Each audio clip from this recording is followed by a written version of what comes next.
Hermanos míos, quiero que por un momento cerremos los ojos y hagamos memoria. ¿Cuántos de ustedes recuerdan ese día en que dijeron sí frente al altar cuando miraron a los ojos de esa persona y prometieron amarse todos los días de su vida? Recuerden ese momento. Ahora abran los ojos y pregúntense con brutal honestidad, ¿qué queda hoy de aquel amor? ¿Dónde quedó aquella promesa? Porque déjenme decirles algo que duele, pero que es verdad. Muchos matrimonios hoy no están viviendo, están sobreviviendo, comparten el mismo techo, la misma cama, pero viven como extraños. Se hablan para coordinar horarios, para discutir sobre dinero, para regañar a los hijos, pero ya no se hablan al corazón. Y eso, hermanos, eso es una muerte lenta. Es un infierno silencioso que muchos cargan sin atreverse a confesarlo. Yo he estado ahí, en esa sala donde una mujer llora desconsolada porque su esposo ya no la mira como antes.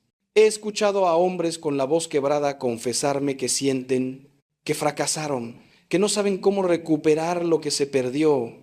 He visto matrimonios destruidos, no por grandes tragedias, sino por la acumulación de pequeños olvidos, de palabras no dichas, de perdones no otorgados, de caricias que dejaron de darse. Y cada vez que veo esto, mi corazón se parte, porque sé que el matrimonio no fue diseñado por Dios para ser un campo de batalla, sino un jardín donde dos almas crecen juntas hacia la santidad. Pero ese jardín necesita cuidado, necesita agua, necesita sol, necesita las manos de ambos trabajando la tierra cada día. El problema, hermanos, es que nadie nos enseñó realmente cómo amar.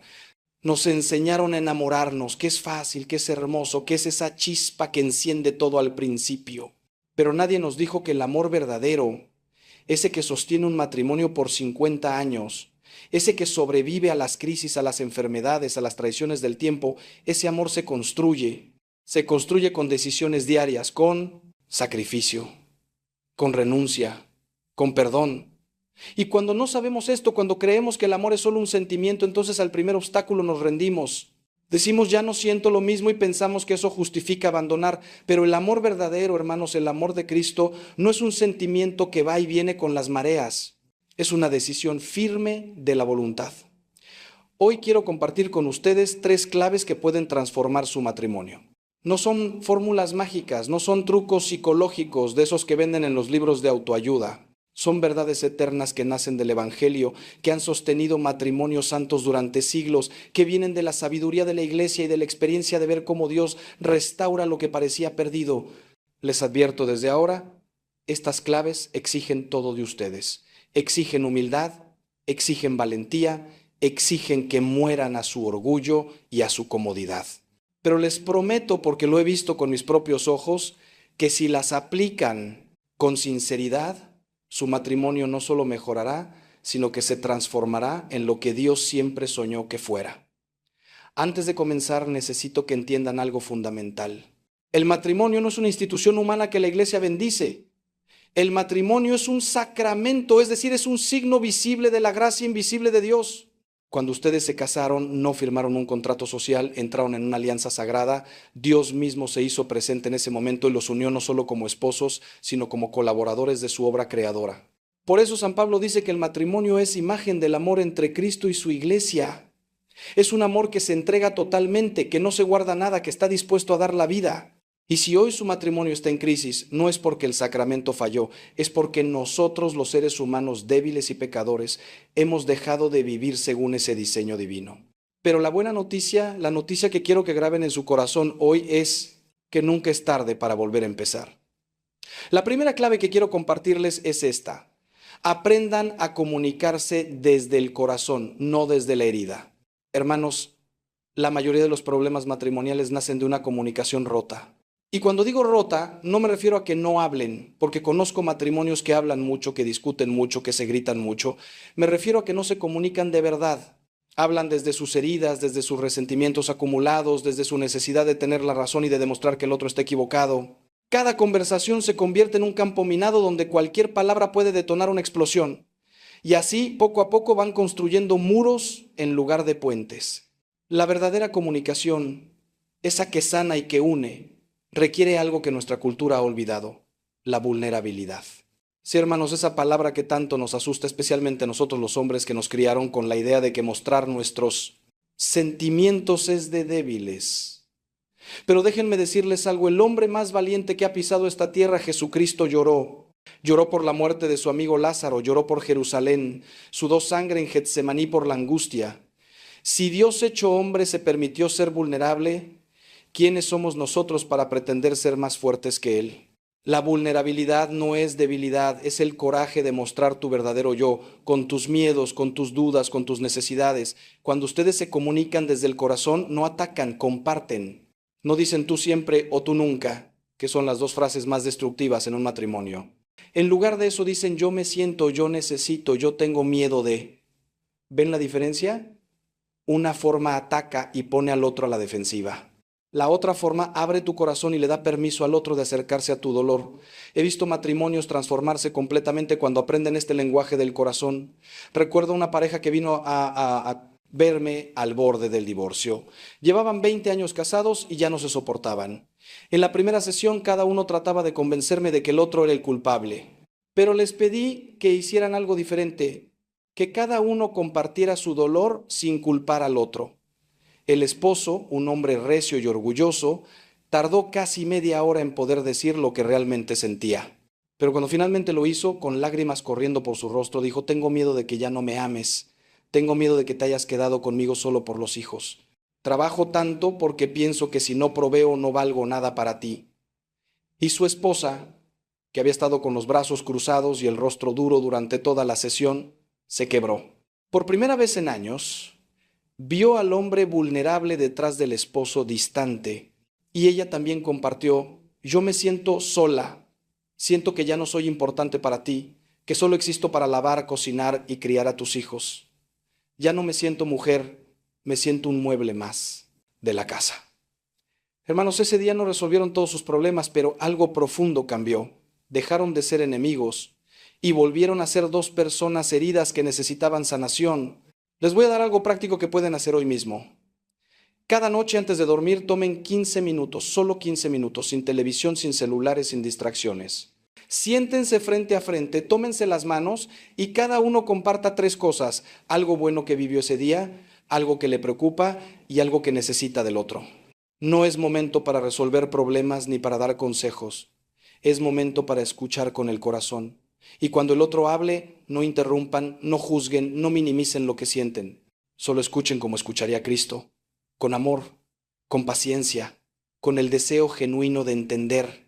Si hacen esto durante 30 días seguidos, les prometo que van a redescubrir a la persona que se casó con ustedes. Van a ver cosas que el ajetreo de la vida les había ocultado. La segunda clave es esta: recuperen el servicio mutuo como expresión del amor. Hermanos, vivimos en una cultura profundamente egoísta que nos ha enseñado que el amor es recibir, es sentirnos bien, es que el otro nos haga felices. Y bajo esa mentalidad, cuando el otro no nos hace felices, pensamos que ya no hay amor, pero eso no es amor, eso es consumismo emocional. El verdadero amor, el que Cristo nos enseñó, es exactamente lo contrario. Es dar, es servir, es buscar el bien del otro, incluso cuando no me apetece, incluso cuando me cuesta, incluso cuando no recibo nada a cambio. Por eso Jesús en la última cena se arrodilló y lavó los pies de sus discípulos. Imaginen esa escena: Dios hecho hombre, de rodillas lavando los pies sucios y polvorientos de sus amigos. Y después les dice algo revolucionario: les he dado ejemplo para que también ustedes hagan como yo he hecho con ustedes. Hermanos, ¿se dan cuenta de lo que esto significa para su matrimonio? Significa que el amor verdadero se mide por el servicio, no por los sentimientos. Se mide por las veces que moriste a tu comodidad para cuidar al otro, por las veces que trabajaste aunque estabas cansado para que a tu familia no le faltara nada, por las veces que callaste cuando querías reclamar porque sabías que tu pareja estaba pasando por un momento difícil, por las veces que pediste perdón aunque creías tener la razón, porque valorabas más la paz que tu orgullo. El problema es que muchos matrimonios se han convertido en una negociación constante. Yo hago esto si tú haces aquello. Yo cocino, pero tú lavas los platos. Yo trabajo fuera, pero tú te encargas de los niños. Y lo digo claramente, está bien dividir las responsabilidades del hogar, eso es sabiduría práctica. El problema es cuando todo se convierte en un cálculo de quién hace más, quién da más, quién se sacrifica más, porque entonces el matrimonio se vuelve una balanza donde estamos constantemente pesando si el otro nos debe algo. Y ese es el camino directo al resentimiento. El amor verdadero no lleva cuentas. San Pablo lo dice hermosamente. El amor no lleva cuentas del mal. Quiero que piensen en esto. ¿Cuándo fue la última vez que hicieron algo por su pareja sin que ellos lo pidieran, sin esperar nada a cambio, solo por el puro gozo de verlos felices? ¿Cuándo fue la última vez que llegaron a casa con un detalle pequeño, no porque fuera su aniversario o su cumpleaños, sino simplemente porque pensaron en ellos? ¿Cuándo fue la última vez que le dijeron descansa, yo me encargo, cuando veían que estaban agotados? Estos pequeños actos de servicio, hermanos, son como el agua que mantiene viva la planta del amor. Sin ellos, la planta se seca. Y muchos matrimonios están secos, completamente áridos, porque cada uno está esperando que el otro empiece a regar. Les voy a contar algo de mi experiencia. He conocido matrimonios donde la esposa está enferma de cáncer, donde el esposo perdió su trabajo, donde tienen un hijo con discapacidad grave, donde han pasado por pérdidas terribles, y sin embargo, cuando los ves, hay algo en ellos que resplandece. No es que no sufran, no es que no tengan momentos de desesperación, pero hay una paz, hay una unidad, hay un amor que se ha hecho más fuerte en el crisol del sufrimiento. ¿Y saben qué tienen en común todos estos matrimonios? Que aprendieron a servirse mutuamente. Que cuando uno está débil, el otro carga con todo.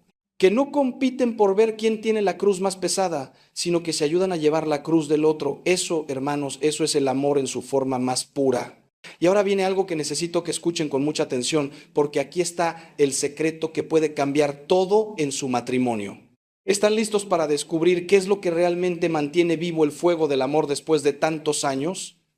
No se vayan, porque lo que viene a continuación puede ser exactamente lo que necesitan escuchar. La tercera clave, y quizás la más importante, es esta: coloquen a Cristo en el centro de su matrimonio. Hermanos, pueden aplicar todas las técnicas de comunicación del mundo, pueden servirse mutuamente con dedicación admirable, pero si Cristo no es el centro de su hogar, están construyendo sobre arena. Y cuando vengan las tormentas, y créanme que vendrán, toda esa estructura se derrumbará. Porque un matrimonio sin Dios es como un árbol sin raíces. Puede verse frondoso por un tiempo, pero al primer viento fuerte cae. ¿Qué significa poner a Cristo en el centro? No significa solamente ir a misa los domingos, aunque eso es importante. No significa solamente rezar un Padre Nuestro antes de dormir, aunque eso también es bueno. Significa algo mucho más profundo y radical. Significa reconocer que su matrimonio no les pertenece, que es de Dios. Significa entender que ustedes dos no son solo esposos, son una trinidad terrena donde Cristo es el tercero que los une. Santa Teresita de Lisieux decía algo bellísimo: no son dos que se miran cara a cara, sino dos que miran juntos en la misma dirección, hacia Cristo. Cuando ambos están mirando a Cristo, cuando ambos están tratando de ser más como Él, entonces inevitablemente se acercan el uno al otro.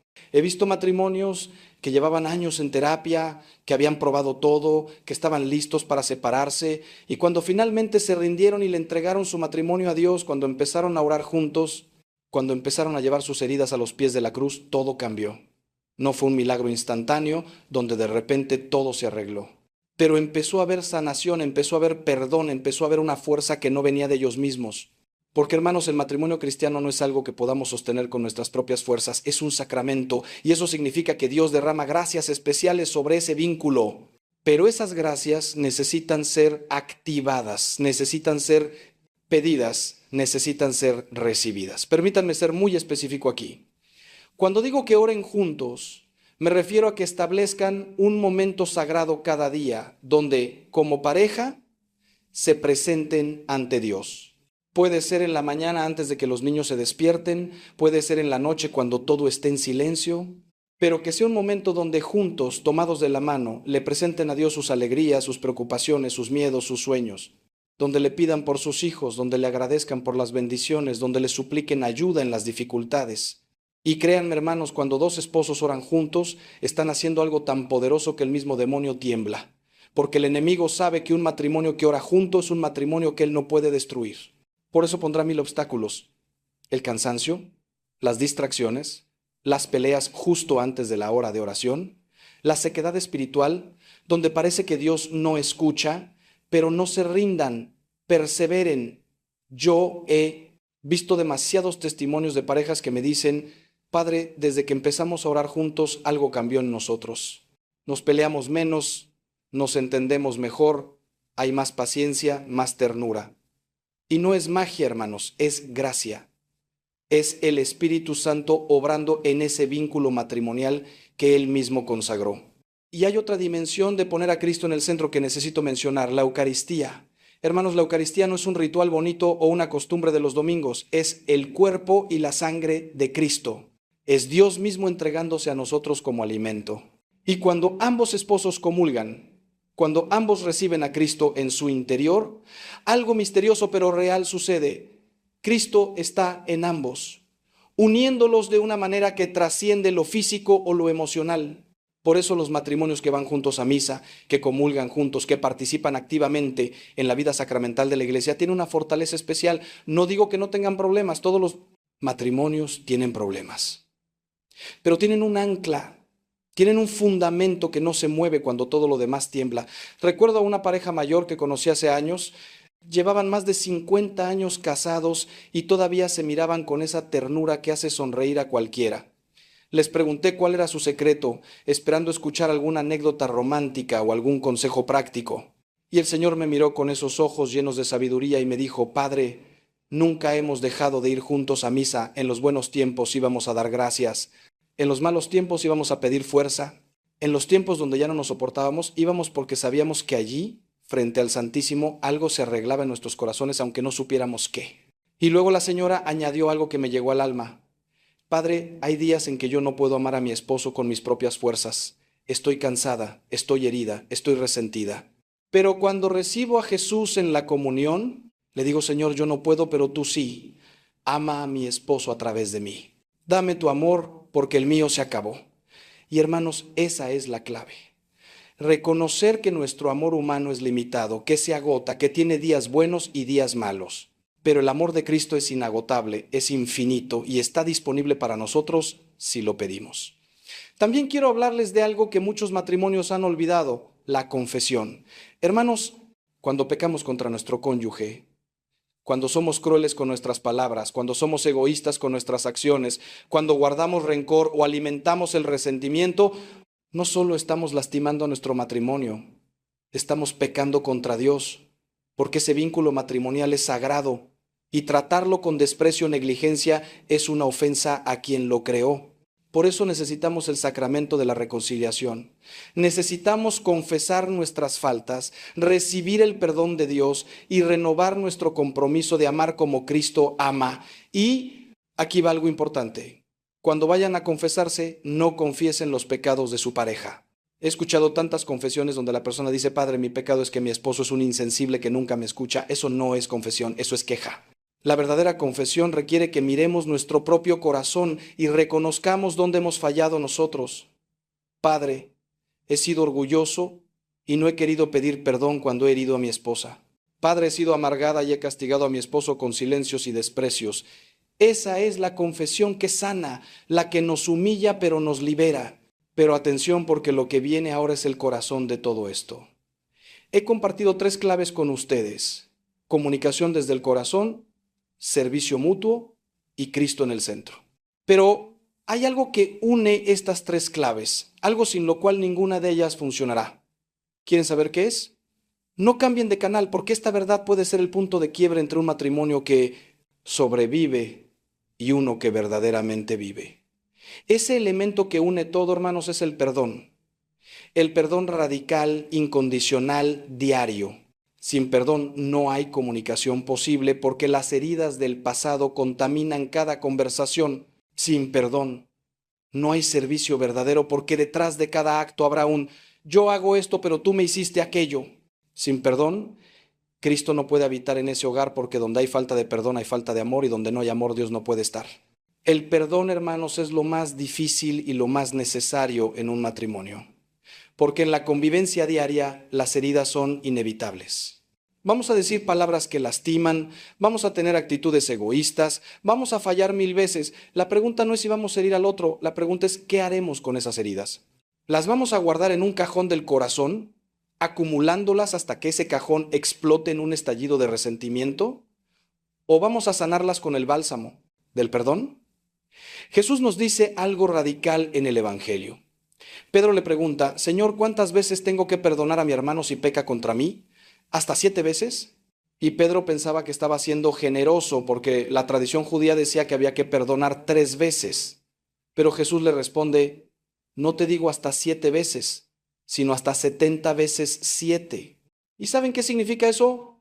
No es una operación matemática para calcular 490 veces, significa siempre. Significa que no hay límite para el perdón.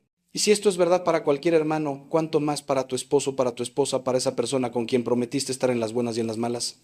Ahora, necesito aclarar algo porque aquí hay confusiones. Perdonar no significa tolerar el abuso. Si hay violencia física, si hay infidelidad recurrente, si hay adicciones que destruyen a la familia. Perdonar no significa que te quedes en una situación que te está destruyendo a ti y a tus hijos. El perdón es para liberar tu corazón del veneno del odio, pero la prudencia cristiana también exige que te protejas. En esos casos graves, hay que buscar ayuda profesional, hay que poner límites claros y en algunos casos hay que tomar distancia física.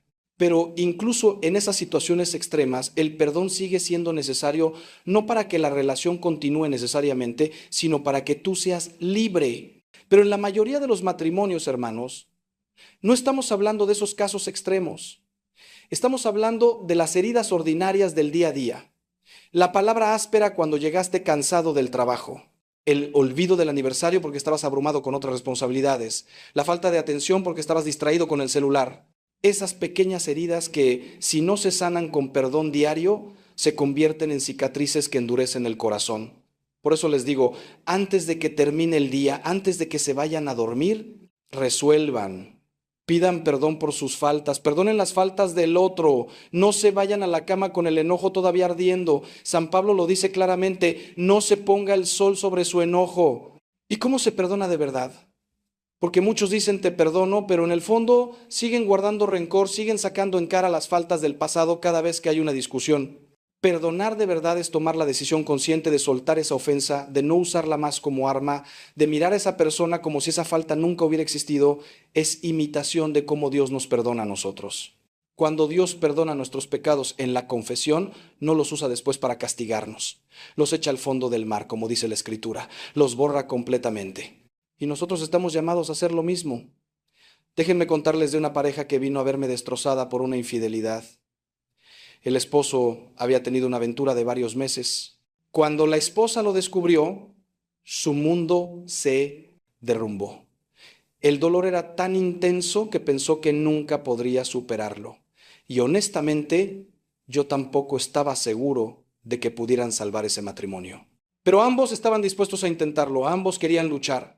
El proceso fue largo y doloroso. Hubo muchas lágrimas, muchas conversaciones difíciles, mucha terapia. Pero lo que hizo la diferencia fue que ella tomó la decisión de perdonar. No fue un perdón instantáneo, fue un proceso de meses donde cada día tenía que renovar esa decisión. Había días donde el dolor volvía con fuerza y sentía que no podía más. Pero entonces se arrodillaba ante el crucifijo y decía, Jesús, tú perdonaste a los que te crucificaron, dame la fuerza para perdonar a mi esposo. Y poco a poco, día a día, la herida comenzó a sanar. No desapareció por completo, algunas heridas dejan marca, pero dejó de sangrar, dejó de doler con esa intensidad que paraliza. Y hoy, 5 años después, me dicen que su matrimonio es más fuerte que nunca. No porque la traición no importara, sino porque el perdón fue más poderoso que la herida. El esposo también hizo su parte. No solo pidió perdón, sino que se arrepintió de verdad.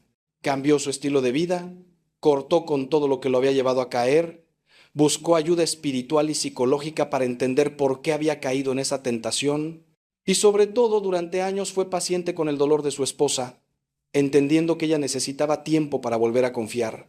No se defendió diciendo ya te pedí perdón, supéralo. Asumió las consecuencias de sus actos con humildad. Eso, hermanos, es arrepentimiento verdadero. Y cuando hay arrepentimiento verdadero de un lado y perdón verdadero del otro, la gracia de Dios puede obrar milagros. Ahora, hermanos, quiero abordar algo que está matando muchos matrimonios modernos y de lo que se habla poco, la falta de compromiso real. Vivimos en una cultura de lo desechable, donde si algo no funciona, se tira y se compra. Otro. Si el celular se daña, compras otro. Si la ropa pasa de moda, compras otra. Y esa mentalidad se ha infiltrado en nuestras relaciones. Si el matrimonio está difícil, Si ya no siento mariposas en el estómago, si aparece alguien que me parece más interesante, entonces me voy. Y eso, hermanos, eso es una mentira del enemigo que está destruyendo familias enteras. El compromiso verdadero no es un sentimiento, es una decisión. Es decir, yo elegí a esta persona para toda la vida y voy a honrar esa elección, pase lo que pase. No es ciego, no es necio. Es consciente de que habrá momentos difíciles, de que habrá días donde el amor se sentirá como un desierto árido. Pero es la determinación de no huir cuando lleguen esos días, sino de quedarse y luchar. Porque el amor verdadero no huye ante la dificultad, crece en ella. Hay una historia que me gusta mucho de un matrimonio de ancianos. Alguien les preguntó cuál era el secreto de haber durado más de 60 años juntos. Y el Señor respondió con una frase que era simple pero profunda. Nacimos en una época donde cuando algo se rompía, lo arreglábamos, no lo tirábamos. Hermanos, esa es la actitud que necesitamos recuperar en nuestros matrimonios. Cuando algo se rompe entre ustedes, no huyan. No piensen inmediatamente en el divorcio, arréglelo. Busquen ayuda, acudan a un consejero matrimonial, hablen con su párroco, hagan un retiro de parejas, pero no se den por vencidos. Y quiero decirles algo que puede sonar duro, pero que necesitan escuchar. El divorcio rara vez es la solución que prometía ser. He visto a personas que se divorciaron convencidas de que iban a ser más felices, de que iban a encontrar el amor verdadero en otro lado, y algunos años después vienen a verme y me confiesan con lágrimas que se arrepienten, que el problema no era su pareja, el problema eran ellos mismos, que los mismos defectos que tenían en el primer matrimonio los siguieron al segundo, que lastimaron profundamente a sus hijos, que rompieron una familia por una ilusión que resultó ser falsa. No estoy diciendo que todos los que se divorciaron hicieron mal. Hay situaciones donde verdaderamente era necesario, donde la convivencia era imposible, donde había peligro real. La iglesia entiende esto y por eso existen los procesos de nulidad matrimonial.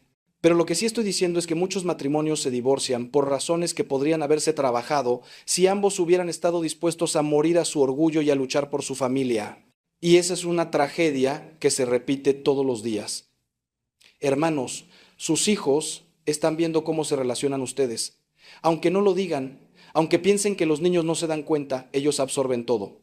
Si ven un papá que trata a su mamá con respeto, con ternura, con paciencia, van a crecer sabiendo cómo es el amor verdadero. Si ven a una mamá que honra a su esposo, que lo apoya, que habla bien de él incluso cuando no está presente, van a aprender qué es la lealtad. Pero si ven peleas constantes, desprecio, indiferencia, van a crecer pensando que eso es normal y probablemente repetirán ese patrón en sus propios matrimonios. Ustedes están formando la próxima generación. Están enseñando con su vida, no con sus palabras, qué es el matrimonio. Esa es una responsabilidad enorme y por eso les ruego, luchen por su matrimonio. No solo por ustedes, sino por sus hijos, por sus nietos que vendrán, por toda la línea de descendencia que depende de que ustedes honren ese vínculo sagrado que Dios estableció. Porque un matrimonio sólido no solo bendice a los esposos, bendice a toda la familia, bendice a la comunidad entera. Y ahora quiero tocar un tema delicado pero necesario, la intimidad física en el matrimonio. Hermanos, Dios creó la sexualidad y la creó buena. En el contexto del matrimonio, la unión física es sagrada, es la expresión corporal del amor total que se prometieron. Pero en muchos matrimonios, este aspecto está roto. Y cuando la intimidad física se rompe, es síntoma de que algo más profundo está roto en la relación. He escuchado esposas que me dicen, padre, mi esposo solo me busca para eso. No me habla, no me escucha, no pasa tiempo conmigo, pero en la noche quiere intimidad. Y yo me siento usada como un objeto. Y les digo, hermanos, eso no es amor, eso es egoísmo. La intimidad verdadera nace de la intimidad emocional y espiritual. No puede haber verdadera unión de cuerpos si no hay unión de corazones. Por eso los esposos necesitan cultivar su relación en todos los niveles. Conversar, salir juntos, compartir momentos, conocerse profundamente. Y entonces la intimidad física será la culminación natural de ese amor que se vive todo el día. También he escuchado a esposos que me dicen, padre, mi esposa me rechaza constantemente. Hace meses que no tenemos intimidad. Me siento rechazado, no deseado, como si ya no le importara. Y esto también es un problema grave, porque la intimidad física en el matrimonio no es opcional. No es algo que se da si uno tiene ganas. Es parte del don total de sí mismo que se prometieron. Obviamente, hay situaciones de enfermedad, de cansancio extremo, de circunstancias difíciles donde es comprensible, Pero cuando el rechazo es constante y sin razón válida, se está negando una parte esencial del matrimonio. La solución, hermanos, está en hablar sobre esto con honestidad. Si hay un problema en este área, no lo ignoren esperando que se resuelva solo. Hablen, busquen entender qué está pasando. A veces el problema es físico y necesitan ayuda médica. A veces es emocional y necesitan trabajar en otros aspectos de su relación primero. A veces es espiritual y necesitan sanación de heridas del pasado. Pero sea cual sea la causa, no dejen que este aspecto tan importante de su matrimonio se marchite por falta de comunicación y atención. Y algo más que debo decir con claridad, la pornografía está destruyendo matrimonios. Hermanos, vivimos en una época donde con un clic se puede acceder a contenido que distorsiona completamente lo que es la sexualidad. Y muchos hombres, y cada vez más mujeres, están cayendo en esta trampa. La pornografía no es inofensiva, no es normal. Es adulterio del corazón, es traición a tu esposa, es una mentira que destroza tu capacidad de amar de verdad. Crea expectativas irreales, cosifica a las personas y poco a poco mata la capacidad de intimidad real. Si tú que me estás escuchando estás luchando con esto, quiero que sepas dos cosas. Primero, no estás solo. Esto es una adicción que afecta a millones y como toda adicción necesita ayuda para superarse. Segundo, hay esperanza. He visto a hombres liberarse completamente de esta esclavitud cuando la sacan a la luz, cuando la confiesan, cuando buscan ayuda, cuando ponen filtros en sus dispositivos y se vuelven accountable ante alguien. Pero necesitas dar el primer paso. Necesitas reconocer que tienes un problema y que ese problema está lastimando tu matrimonio, aunque tu esposa no lo sepa todavía. Y si descubres que tu esposo está viendo pornografía, sé que el dolor es inmenso. Sientes traición, sientes que no eres suficiente, que te han mentido. Y todos esos sentimientos son válidos. Pero también quiero decirte que este problema no es sobre ti, no es porque no seas lo suficientemente atractiva o deseable. Es una adicción que él desarrolló probablemente mucho antes de conocerte y ahora necesita ayuda para superarla. Si él está dispuesto a reconocerlo, a buscar ayuda, a hacer los cambios necesarios, entonces hay esperanza de sanación. Pero también necesitas cuidarte, establecer límites claros y buscar tu propia ayuda para procesar este dolor. Hermanos, he hablado mucho y sin embargo siento que apenas he arañado la superficie de este tema tan vasto que es el matrimonio. Pero quiero resumir todo lo que hemos compartido en algo esencial. El matrimonio es una vocación, es un llamado de Dios. Y como toda vocación, requiere muerte a uno mismo. Requiere que el yo se convierta en nosotros. Requiere que tus sueños se entrelacen con los sueños de tu pareja para formar un sueño común. Requiere sacrificio diario, renuncias constantes, pero también ofrece algo que nada más en este mundo puede dar, la experiencia de amar y ser amado con un amor que refleje el amor de Dios. No les voy a mentir diciéndoles que será fácil. El matrimonio es el camino más hermoso hacia la santidad, pero también es uno de los más exigentes. Habrá días donde querrán rendirse, donde el cansancio será tan grande que apenas tendrán fuerzas para seguir. Pero en esos días acuérdense de estas tres claves que hemos compartido. Comuníquense desde el corazón, no desde la herida. Sírvanse mutuamente como Cristo les sirvió. Y sobre todo, mantengan a Cristo en el centro de su hogar. Si hacen esto, si perseveran en esto, les prometo que su matrimonio no solo sobrevivirá, sino que florecerá.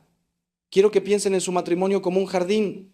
Cuando se casaron, plantaron una semilla llena de potencial, pero esa semilla necesita cuidado constante para crecer, necesita el agua de la comunicación, necesita el sol del servicio mutuo, necesita la tierra fértil que solo Cristo puede proporcionar. Y necesita que arranquen las malas hierbas del resentimiento, del egoísmo, del orgullo, antes de que ahoguen las plantas buenas. Si hacen este trabajo de jardinería matrimonial todos los días, van a tener un jardín que produce frutos hermosos, paz, alegría, unidad, amor. Un jardín donde sus hijos puedan jugar seguros, donde ustedes mismos puedan descansar del ajetreo del mundo. Pero si descuidan ese jardín, si dejan de regarlo porque están muy ocupados, si permiten que las malas hierbas crezcan sin control, si no le dan el sol que necesita, entonces ese jardín se convertirá en un terreno baldío. Y hermanos, he visto demasiados matrimonios que son terrenos baldíos, áridos, secos, sin vida. Y me parte el corazón porque sé que no tenía que ser así. Sé que con un poco de atención, con un poco de esfuerzo constante, ese jardín podría haber sido un paraíso. Ahora quiero hablarles de algo hermoso, la renovación de votos. No necesitan esperar a un aniversario especial. Pueden hacerlo hoy mismo, en la privacidad de su hogar. Tómense de las manos, mírense a los ojos y renueven ese compromiso que hicieron ante Dios. Díganse el uno al otro, yo te elijo de nuevo hoy. Con todo lo que sé ahora, con todas las dificultades que hemos pasado, con todos tus defectos que he descubierto y todos los míos que tú has soportado, te elijo de nuevo. No porque sea fácil, sino porque creo que Dios nos unió con un propósito. Te prometo seguir luchando por nosotros, seguir amándote incluso cuando sea difícil, seguir honrando este vínculo sagrado hasta que la muerte nos separe. Y si pueden, vayan después a una iglesia y renueven esos votos ante el Santísimo Sacramento. Arrodíllense juntos ante Jesús Eucaristía y pídanle que renueve su matrimonio. Pídanle que sane las heridas, que restaure lo que se ha roto, que les dé la gracia para amarse como Él los ama. Créanme, hermanos, cuando una pareja hace esto con sinceridad de corazón, algo poderoso sucede en el mundo espiritual. Las cadenas se rompen, las fortalezas del enemigo caen y la gracia de Dios inunda ese matrimonio de una manera nueva. Quiero también hablarles sobre la importancia de tener matrimonios amigos que los apoyen. Hermanos, no pueden hacer esto solos. Necesitan estar rodeados de otras parejas que también estén luchando por vivir su matrimonio según el diseño de Dios. Parejas que los inspiren, que los aconsejen, que oren por ustedes, que los animen cuando las cosas se pongan difíciles y aléjense de aquellas amistades que son tóxicas para su matrimonio. Si tienes un amigo que constantemente te dice que te mereces algo mejor, que deberías dejar a tu esposa, que te anima a ser infiel, esa no es una amistad que te conviene. Aléjate de esa influencia. Busquen especialmente parejas mayores que hayan recorrido el camino que ustedes están recorriendo, parejas que llevan 30, 40, 50 años casados y que han logrado mantener su amor vivo. Esas parejas son tesoros de sabiduría. Invítenlos a cenar, pídanles consejos, escuchen sus historias. Van a aprender más de ellos que de cualquier libro de autoayuda o de cualquier terapeuta, porque ellos han vivido lo que ustedes están viviendo. Han pasado por las crisis que ustedes están pasando y han salido victoriosos del otro lado. Y algo muy práctico, establezcan tradiciones familiares, pequeños rituales que les den identidad como familia, que creen memorias hermosas para sus hijos, que marquen el ritmo de su vida juntos. Puede ser tan simple como pizza los viernes por la noche o una caminata todos los domingos después de misa, o un juego de mesa cada semana, o leer juntos antes de dormir. Estas tradiciones crean un sentido de pertenencia, de estabilidad, de así es como nosotros hacemos las cosas. Y cuando los tiempos difíciles vengan, estas tradiciones serán anclas que los mantengan unidos. También les animo a que tengan una fecha regular, solo ustedes dos, sin los niños. Una vez al mes mínimo, busquen a alguien que cuide a los hijos y salgan juntos. No para hablar de problemas o de las cuentas que hay que pagar. Salgan para divertirse, para recordar por qué se enamoraron, para ser de nuevo ese hombre y esa mujer antes de ser papá y mamá. Porque es fácil perderse en los roles de padres y olvidar que primero fueron esposos. Los hijos van a crecer y se van a ir. Y cuando eso pase, ¿qué van a tener ustedes dos si no han cultivado su relación? Hermanos, cada matrimonio es único. No hay una fórmula mágica que funcione para todos. Lo que les he compartido hoy son principios universales basados en el Evangelio y en la sabiduría de la Iglesia. Pero ustedes tendrán que adaptarlos a su situación específica, a su personalidad, a sus circunstancias. Lo importante es que empiecen, que no se queden paralizados pensando que tienen que hacer todo perfecto. Den un paso, aunque sea pequeño, en la dirección correcta. Hoy mismo, al salir de esta conversación, hagan algo diferente. Pidan perdón por algo que han estado guardando. Hagan un gesto de servicio que su pareja no espera. Propongan orar juntos. Lo que sea, pero den un paso. Porque hermanos, el tiempo no espera. Los años pasan rápido, sus hijos están creciendo, ustedes mismos están envejeciendo y llegará un día donde ya no habrá más oportunidades de arreglar las cosas, de decir lo que no se dijo, de amar como se debió amar. No dejen para mañana lo que pueden hacer hoy. No asuman que tendrán tiempo después. La vida es frágil, es breve y no sabemos cuánto nos queda, por eso amen hoy. Perdonen hoy, sirvan hoy, oren hoy. Y si tu matrimonio está en una crisis tan profunda que piensas que ya no hay solución, si estás leyendo esto con lágrimas en los ojos porque sientes que tu historia ya acabó, quiero que sepas algo, con Dios siempre hay esperanza, siempre. He visto a Dios restaurar matrimonios que estaban clínicamente muertos. He visto milagros de sanación en relaciones que parecían imposibles de salvar. No subestimes el poder de la gracia. No pongas límites a lo que Dios puede hacer. Si hay aunque sea un hilo delgado de esperanza, agárrense de él. Y si ya ni siquiera hay ese hilo, agárrense de Dios mismo, porque Él es la esperanza cuando ya no queda ninguna otra. Hermanos míos, llegamos al final de esta conversación. Ha sido larga, lo sé, pero era necesario porque el tema lo amerita. El matrimonio es demasiado importante como para tratarlo superficialmente. Es la célula básica de la sociedad. Es el lugar donde se forma la próxima generación. Es el reflejo terreno del amor de Cristo por su iglesia. Por eso vale la pena luchar por él con todas nuestras fuerzas. Antes de despedirme, quiero hacer una oración por todos ustedes. Cierren los ojos conmigo si pueden. Padre Celestial, te presento en este momento todos los matrimonios que han escuchado estas palabras. Tú conoces a cada uno por su nombre. Conoces sus luchas, sus dolores, sus fracasos, sus victorias. Conoces las heridas que cargan y las esperanzas que todavía arden en sus corazones. Señor, derrama tu Espíritu Santo sobre cada uno de estos matrimonios. Donde hay dolor trae sanación, donde hay resentimiento trae perdón, donde hay frialdad enciende de nuevo el fuego del amor. Donde hay confusión, trae claridad. Donde hay tentación de rendirse, trae perseverancia. Señor Jesús, tú que convertiste el agua en vino en las bodas de Caná, transforma estos matrimonios. Que el vino nuevo de tu gracia reemplace el agua vieja de la rutina y el desgaste. María, Santísima Madre de la Iglesia y modelo de esposa fiel, intercede por estos matrimonios. San José, esposo casto y protector de la Sagrada Familia, intercede por todos los esposos para que sean hombres de honor, de trabajo, de fidelidad. Santa Mónica, que con tu oración persistente lograste la conversión de tu esposo y de tu hijo, intercede por todas las esposas que están orando por la conversión de sus esposos. Y te pedimos, Señor, por los hijos de estos matrimonios. Protégelos de las consecuencias de nuestros errores. Sánalos de las heridas que involuntariamente les hemos causado. Que crezcan en hogares donde vean el amor verdadero, donde aprendan a amar bien, donde conozcan la paz que solo viene de ti. Y si alguno de estos matrimonios está en peligro real de romperse, te pedimos un milagro.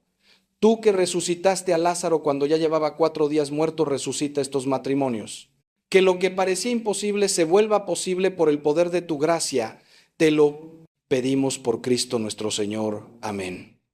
Quiero hablarles ahora de algo que muchas veces pasa desapercibido, pero que es fundamental para la salud de un matrimonio: la gratitud. Hermanos, vivimos en una cultura de la queja constante. Nos hemos acostumbrado a ver lo que falta, lo que está mal, lo que el otro no hace. Y en el matrimonio esta actitud es veneno puro. Cuando solo te enfocas en los defectos de tu pareja, cuando solo ves sus errores, cuando das por sentado todo lo bueno que hace, estás matando el amor lentamente. Porque nadie puede florecer en un ambiente donde solo recibe críticas y nunca recibe reconocimiento. La gratitud, hermanos, la gratitud es el fertilizante que hace crecer el jardín del matrimonio. Piensen en esto con honestidad. ¿Cuándo fue la última vez que le dijeron a su esposa, gracias por preparar la comida, no de manera automática mientras miran el celular, sino mirándola a los ojos y reconociendo genuinamente ese acto de amor? ¿Cuándo fue la última vez que le dijeron a su esposo, te admiro por cómo trabajas duro por esta familia, reconociendo ese sacrificio diario que hace para que no les falte nada? Esas palabras simples, hermanos, tienen un poder que no imaginan, porque todos necesitamos sentirnos vistos, valorados, apreciados. Y cuando tu pareja te dice, veo lo que haces y te lo agradezco, algo se enciende en el corazón. Una motivación para seguir dando lo mejor de sí mismo. San Pablo nos dice en su carta a los tesalonicenses, den gracias en toda circunstancia. En toda circunstancia, hermanos, no solo cuando las cosas van bien, incluso en los días difíciles. Incluso cuando hay problemas, hay cosas por las cuales agradece que esa persona sigue ahí, que no se ha ido a pesar de tus defectos. Agradece los pequeños gestos cotidianos que son tan fáciles de dar por sentado. La ropa limpia, la casa en orden, el carro que arranca porque alguien se encargó del mantenimiento, los niños que están sanos porque alguien los cuida. Cuando empiezas a practicar la gratitud activamente, tu perspectiva cambia. Dejas de ver solo lo negativo y empiezas a ver la abundancia de bendiciones que tienes. Les voy a dar un ejercicio práctico que ha transformado muchos matrimonios. Cada noche, antes de dormir, cada uno comparta 3 cosas específicas por las que está agradecido del otro ese día. Y que sean específicas, no generalidades. No gracias por todo, sino gracias por llamarme al mediodía para saber cómo estaba cuando sabías que tenía esa reunión difícil. Gracias por jugar con los niños cuando llegaste cansado del trabajo para que yo pudiera terminar de cocinar tranquila. Gracias por defenderme cuando tu familia hizo ese comentario que me dolió. Esa especificidad muestra que estás poniendo atención, que valoras los detalles, que no das nada por sentado. Y créanme, cuando hacen esto consistentemente durante un mes, van a notar un cambio radical en la atmósfera de su hogar. Pero la gratitud no es solo hacia tu pareja, hermanos, también necesitan cultivar la gratitud hacia Dios por el regalo de su matrimonio. Porque incluso con todos sus problemas, incluso con todas las dificultades, el hecho de que tienen a alguien con quien compartir la vida es una bendición enorme. Hay millones de personas en este mundo que están solas, que desearían tener a alguien que los espere al llegar a casa, alguien con quien conversar al final del día, alguien que los conozca profundamente. Ustedes tienen eso. No lo desperdicien por falta de aprecio. Agradézcanle a Dios cada día. Señor, gracias por esta persona que pusiste en mi camino. Gracias por este matrimonio con sus alegrías y sus cruces. Ayúdame a valorarlo como el regalo que es. Ahora quiero tocar algo que está profundamente relacionado con todo lo que hemos hablado, la humildad. Hermanos, no puede haber un matrimonio saludable sin humildad. Y cuando digo humildad, no me refiero a ser un felpudo que permite que lo pisoteen. Me refiero a esa virtud que nos permite reconocer nuestras limitaciones, admitir nuestros errores y estar dispuestos a cambiar. El orgullo, por otro lado, es el cáncer del matrimonio. El orgullo es lo que te hace defender tu posición, aunque sepas que estás equivocado. El orgullo es lo que te impide pedir perdón porque sientes que eso te hace débil. El orgullo es lo que te hace creer que tú eres el que tiene razón y tu pareja está equivocada. He visto matrimonios destruirse por puro orgullo. Parejas que llevan días sin hablarse porque ninguno quiere dar el primer paso para reconciliarse, porque cada uno está esperando que el otro se disculpe primero. Y mientras tanto, el silencio se vuelve más pesado, el resentimiento crece, y lo que empezó como una discusión tonta sobre algo insignificante se convierte en una muralla que los separa. Y todo por orgullo, por no ser capaces de decir 3 palabras sencillas pero poderosas: yo me equivoqué. O, incluso más difíciles: perdóname, por favor. Hermanos, esas palabras cuestan al orgullo, pero salvan al matrimonio. Jesús mismo nos dio el ejemplo perfecto de humildad. Él, siendo Dios, se hizo hombre. Se hizo vulnerable, se hizo pequeño, nació en un pesebre, lavó los pies de sus discípulos, una tarea reservada para los esclavos. Se dejó escupir, azotar, crucificar por amor a nosotros. Si Dios mismo se humilló hasta ese extremo, ¿quiénes somos nosotros para aferrarnos a nuestro orgullo? La humildad no te hace menos, te hace más. Te hace más amable, más accesible, más capaz de amar verdaderamente, porque el amor y el orgullo no pueden coexistir. Donde entra el orgullo sale el amor. Donde entra la humildad, el amor puede florecer. La humildad también significa reconocer que no lo sabes todo sobre tu pareja. Aunque lleven 20 años casados, esa persona sigue siendo un misterio en muchos aspectos. Sigue creciendo, cambiando, evolucionando. Y tú necesitas mantener una actitud humilde de aprendiz, de alguien que sigue descubriendo a esa persona día a día. ¿Cuántas veces he escuchado a alguien decir: ya conozco a mi esposo, sé exactamente cómo es? Y esa actitud de ya lo sé todo cierra la puerta a la intimidad verdadera. Porque entonces dejas de hacer preguntas, dejas de estar curioso, asumes que conoces sus pensamientos y sentimientos sin siquiera preguntarle. Y tu pareja se siente incomprendida, invisible, reducida a un estereotipo que tú creaste. La humildad matrimonial también significa estar dispuesto a aprender del otro. Tu pareja tiene fortalezas donde tú tienes debilidades. Tiene perspectivas que tú no tienes. tiene dones que complementan los tuyos. Pero si tu orgullo te hace pensar que tú siempre tienes la mejor forma de hacer las cosas, vas a perder la oportunidad de crecer. Recuerdo a un esposo que insistía en controlar todas las finanzas de la casa porque él sabía más de dinero, pero su esposa tenía un don natural para administrar y ahorrar que él no tenía.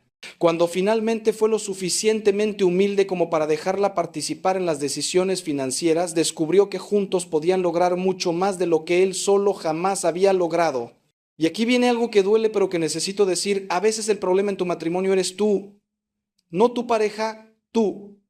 Tus patrones de comportamiento aprendidos en tu familia de origen, tus heridas no sanadas del pasado, tus expectativas irreales, tu egoísmo, tu falta de madurez emocional.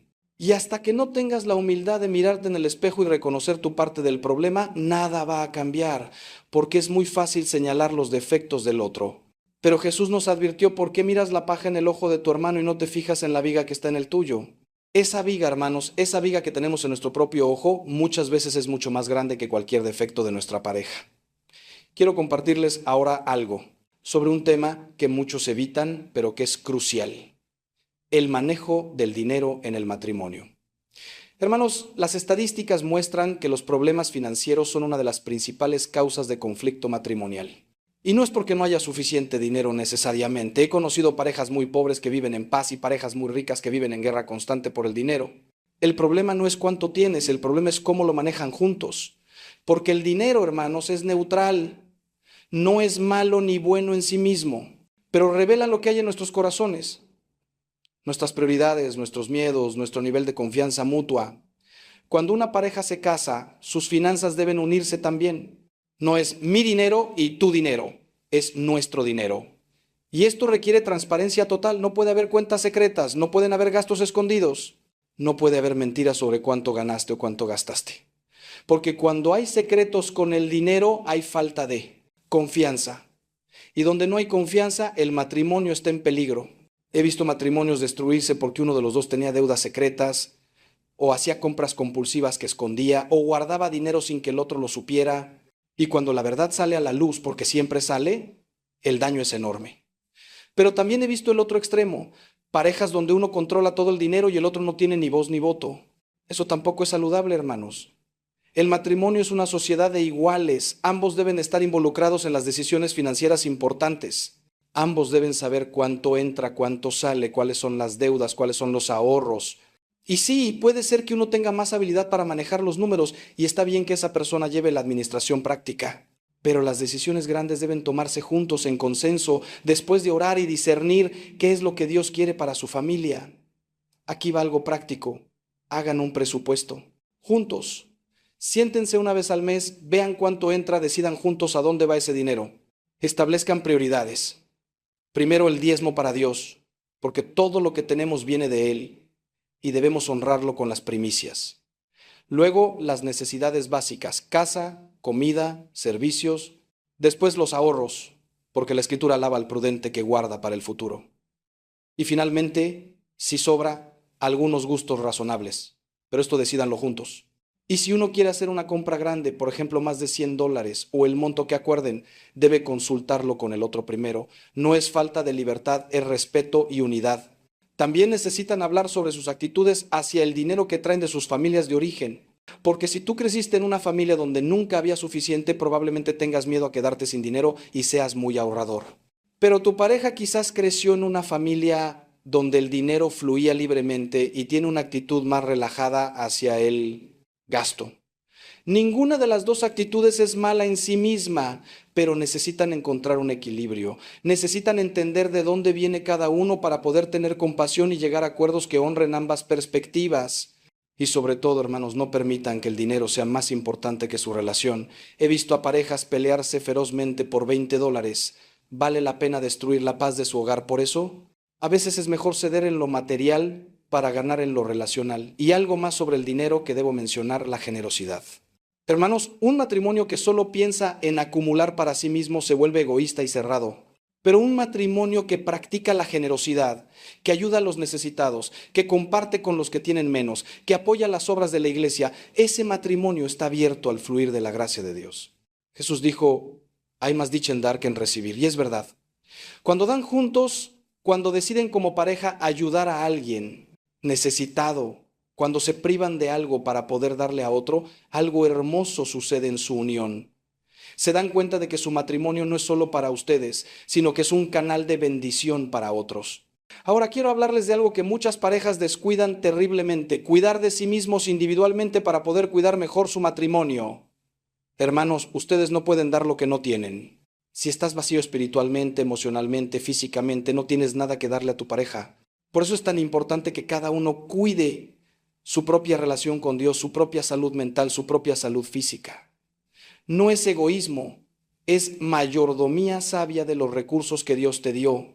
Porque si te quemas completamente, si llegas al punto del agotamiento total, no solo te dañas a ti mismo, dañas a toda tu familia.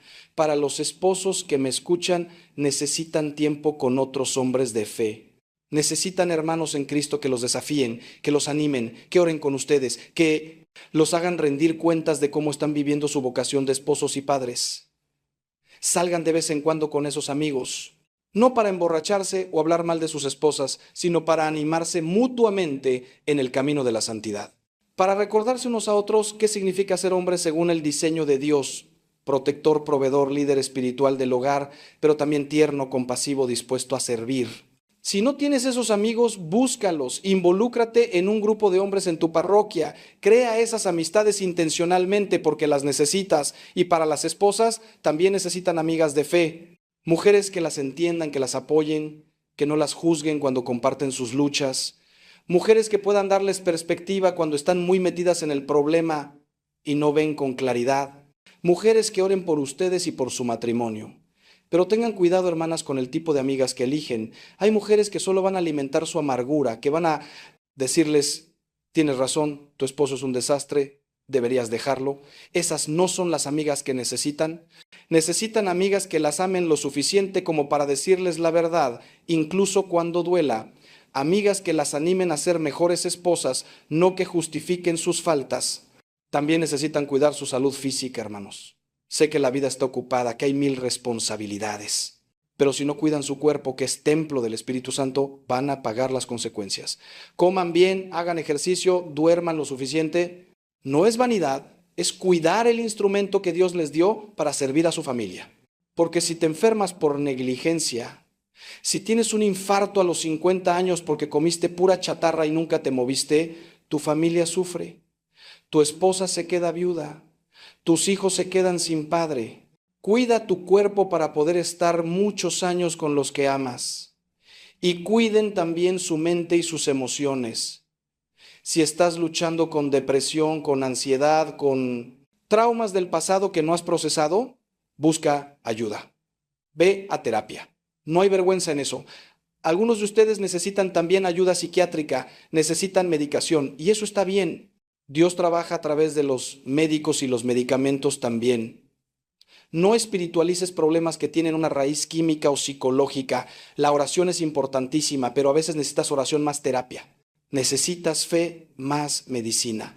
Y cuando cuidas tu salud mental, tu matrimonio mejora dramáticamente, porque ya no estás descargando en tu pareja toda tu angustia no procesada. Algo más que quiero mencionar: los hobbies y los intereses personales. Hermanos, está bien que cada uno tenga cosas que disfrute hacer individualmente. No tienen que estar pegados 24 horas al día.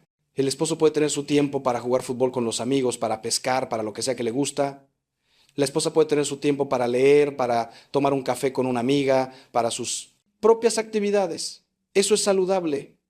Le da a cada uno un espacio para respirar, para ser individuo, además de ser parte de la pareja. Pero ojo, hermanos, esto debe ser balanceado.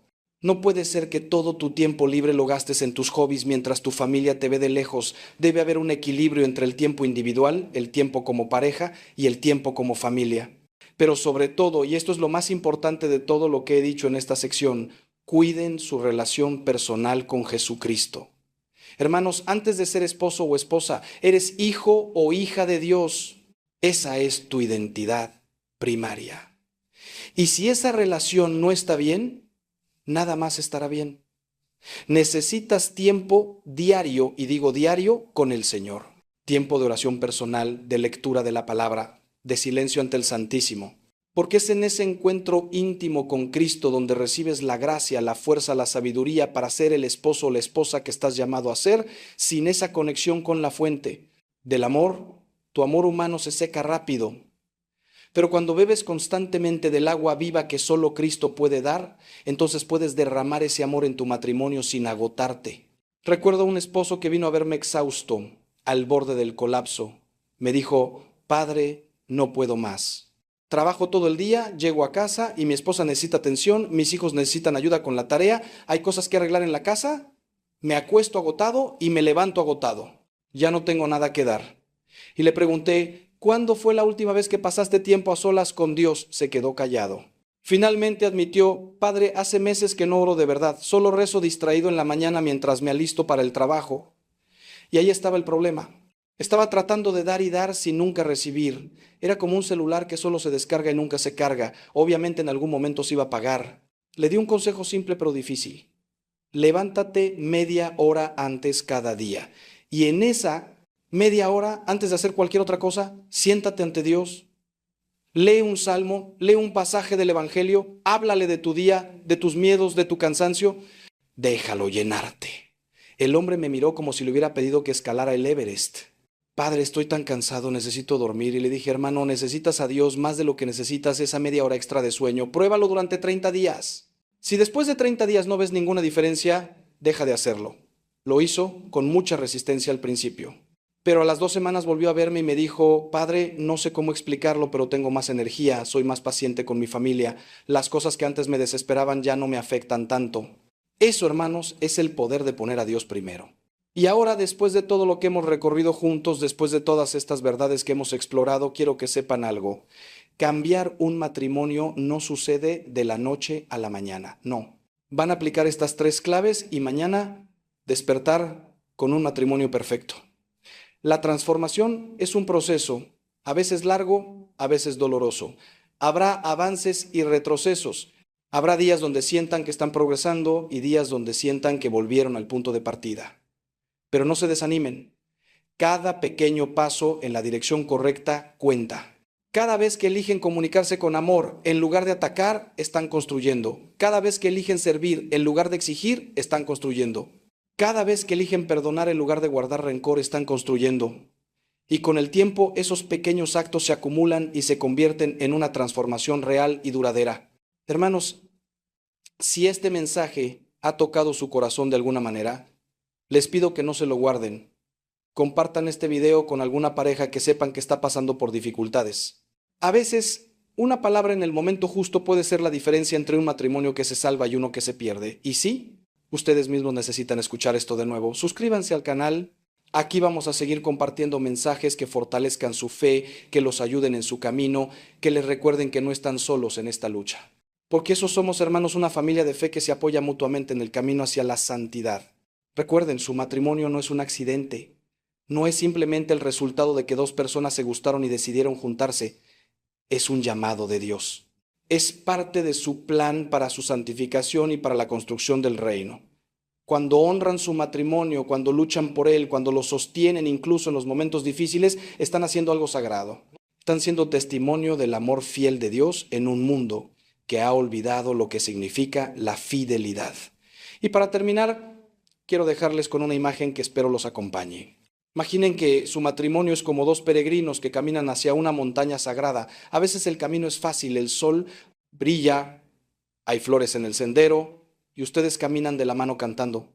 Pero otras veces el camino es empinado, hay piedras que hacen tropezar, llueve, hace frío y apenas pueden dar un paso más. En esos momentos duros puede ser tentador soltar la mano del otro y buscar un camino más fácil. Pero si perseveran, si siguen caminando juntos, llegarán a la cima. Y la vista desde allí, hermanos, la vista desde allí vale cada paso difícil del camino. Porque verán toda la distancia que recorrieron juntos, todas las tormentas que sobrevivieron, todas las caídas de las que se levantaron, y se darán cuenta de que el camino difícil los hizo más fuertes, más unidos, más santos. No caminen solos, caminen tomados de la mano, con Cristo guiando sus pasos, con María cuidándolos, con toda la comunión de los santos animándolos desde el cielo.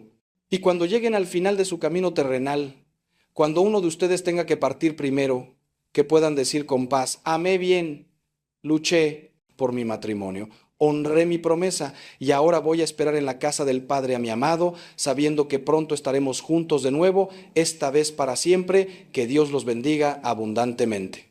Que la paz de Cristo reine en sus corazones y en sus hogares. Que el Espíritu Santo les dé la sabiduría y la fuerza para amar como están llamados a amar. Y que María Santísima los cubra con su manto maternal. Vayan en paz y amen con valentía. Los llevo en mi oración. Hasta pronto, hermanos. Hasta pronto, hermanos. Hasta pronto, hermanos. Hasta pronto, hermanos. Hasta pronto, hermanos. Hasta pronto, hermanos. Hasta pronto, hermanos.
Nada que darle a tu pareja. Por eso es tan importante que cada uno cuide su propia relación con Dios, su propia salud mental, su propia salud física. No es egoísmo, es mayordomía sabia de los recursos que Dios te dio. Porque si te quemas completamente, si llegas al punto del agotamiento total, no solo te dañas a ti mismo, dañas a toda tu familia. Para los esposos que me escuchan, necesitan tiempo con otros hombres de fe. Necesitan hermanos en Cristo que los desafíen, que los animen, que oren con ustedes, que los hagan rendir cuentas de cómo están viviendo su vocación de esposos y padres. Salgan de vez en cuando con esos amigos, no para emborracharse o hablar mal de sus esposas, sino para animarse mutuamente en el camino de la santidad. Para recordarse unos a otros qué significa ser hombres según el diseño de Dios, protector, proveedor, líder espiritual del hogar, pero también tierno, compasivo, dispuesto a servir. Si no tienes esos amigos, búscalos, involúcrate en un grupo de hombres en tu parroquia, crea esas amistades intencionalmente porque las necesitas. Y para las esposas también necesitan amigas de fe, mujeres que las entiendan, que las apoyen, que no las juzguen cuando comparten sus luchas, mujeres que puedan darles perspectiva cuando están muy metidas en el problema y no ven con claridad, mujeres que oren por ustedes y por su matrimonio.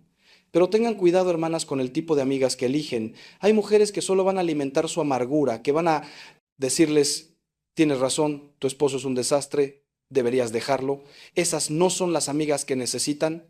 Necesitan amigas que las amen lo suficiente como para decirles la verdad, incluso cuando duela. Amigas que las animen a ser mejores esposas, no que justifiquen sus faltas. También necesitan cuidar su salud física, hermanos. Sé que la vida está ocupada, que hay 1000 responsabilidades, pero si no cuidan su cuerpo, que es templo del Espíritu Santo, van a pagar las consecuencias. Coman bien, hagan ejercicio, duerman lo suficiente. No es vanidad, es cuidar el instrumento que Dios les dio para servir a su familia.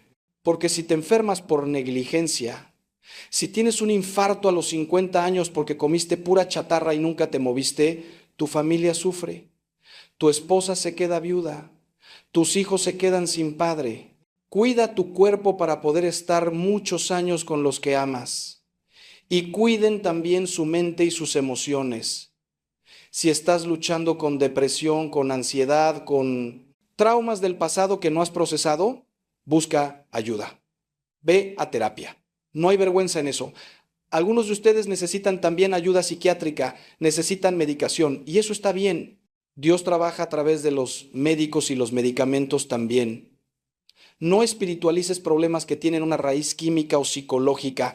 La oración es importantísima, pero a veces necesitas oración más terapia. Necesitas fe más medicina. Y cuando cuidas tu salud mental, tu matrimonio mejora dramáticamente, porque ya no estás descargando en tu pareja toda tu angustia no procesada. Algo más que quiero mencionar. Los hobbies y los intereses personales, hermanos. Está bien que cada uno tenga cosas que disfrute hacer individualmente. No tienen que estar pegados 24 horas al día. El esposo puede tener su tiempo para jugar fútbol con los amigos, para pescar, para lo que sea que le gusta. La esposa puede tener su tiempo para leer, para tomar un café con una amiga, para sus propias actividades. Eso es saludable. Le da a cada uno un espacio para respirar, para ser individuo, además de ser parte de la pareja. Pero ojo, hermanos, esto debe ser balanceado.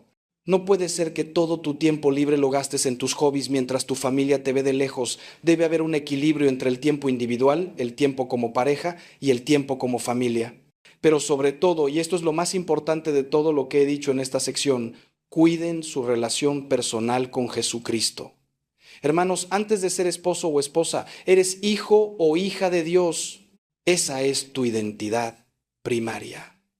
Y si esa relación no está bien, nada más estará bien. Necesitas tiempo diario, y digo diario, con el Señor. Tiempo de oración personal, de lectura de la palabra, de silencio ante el Santísimo. Porque es en ese encuentro íntimo con Cristo donde recibes la gracia, la fuerza, la sabiduría para ser el esposo o la esposa que estás llamado a ser. Sin esa conexión con la fuente del amor, tu amor humano se seca rápido. Pero cuando bebes constantemente del agua viva que solo Cristo puede dar, entonces puedes derramar ese amor en tu matrimonio sin agotarte. Recuerdo a un esposo que vino a verme exhausto, al borde del colapso. Me dijo, padre, no puedo más. Trabajo todo el día, llego a casa y mi esposa necesita atención, mis hijos necesitan ayuda con la tarea, hay cosas que arreglar en la casa, me acuesto agotado y me levanto agotado. Ya no tengo nada que dar. Y le pregunté, ¿cuándo fue la última vez que pasaste tiempo a solas con Dios? Se quedó callado. Finalmente admitió, padre, hace meses que no oro de verdad, solo rezo distraído en la mañana mientras me alisto para el trabajo. Y ahí estaba el problema. Estaba tratando de dar y dar sin nunca recibir. Era como un celular que solo se descarga y nunca se carga. Obviamente en algún momento se iba a apagar. Le di un consejo simple pero difícil. Levántate media hora antes cada día. Y en esa media hora, antes de hacer cualquier otra cosa, siéntate ante Dios. Lee un salmo, lee un pasaje del Evangelio, háblale de tu día, de tus miedos, de tu cansancio. Déjalo llenarte. El hombre me miró como si le hubiera pedido que escalara el Everest. Padre, estoy tan cansado, necesito dormir. Y le dije, hermano, necesitas a Dios más de lo que necesitas esa media hora extra de sueño. Pruébalo durante 30 días. Si después de 30 días no ves ninguna diferencia, deja de hacerlo. Lo hizo con mucha resistencia al principio. Pero a las 2 semanas volvió a verme y me dijo, Padre, no sé cómo explicarlo, pero tengo más energía, soy más paciente con mi familia. Las cosas que antes me desesperaban ya no me afectan tanto. Eso, hermanos, es el poder de poner a Dios primero. Y ahora, después de todo lo que hemos recorrido juntos, después de todas estas verdades que hemos explorado, quiero que sepan algo. Cambiar un matrimonio no sucede de la noche a la mañana, no. Van a aplicar estas 3 claves y mañana despertar con un matrimonio perfecto. La transformación es un proceso, a veces largo, a veces doloroso. Habrá avances y retrocesos. Habrá días donde sientan que están progresando y días donde sientan que volvieron al punto de partida. Pero no se desanimen. Cada pequeño paso en la dirección correcta cuenta. Cada vez que eligen comunicarse con amor, en lugar de atacar, están construyendo. Cada vez que eligen servir, en lugar de exigir, están construyendo. Cada vez que eligen perdonar, en lugar de guardar rencor, están construyendo. Y con el tiempo, esos pequeños actos se acumulan y se convierten en una transformación real y duradera. Hermanos, si este mensaje ha tocado su corazón de alguna manera, les pido que no se lo guarden. Compartan este video con alguna pareja que sepan que está pasando por dificultades. A veces, una palabra en el momento justo puede ser la diferencia entre un matrimonio que se salva y uno que se pierde. Y sí, ustedes mismos necesitan escuchar esto de nuevo. Suscríbanse al canal. Aquí vamos a seguir compartiendo mensajes que fortalezcan su fe, que los ayuden en su camino, que les recuerden que no están solos en esta lucha. Porque esos somos, hermanos, una familia de fe que se apoya mutuamente en el camino hacia la santidad. Recuerden, su matrimonio no es un accidente. No es simplemente el resultado de que 2 personas se gustaron y decidieron juntarse. Es un llamado de Dios. Es parte de su plan para su santificación y para la construcción del reino. Cuando honran su matrimonio, cuando luchan por él, cuando lo sostienen incluso en los momentos difíciles, están haciendo algo sagrado. Están siendo testimonio del amor fiel de Dios en un mundo que ha olvidado lo que significa la fidelidad. Y para terminar,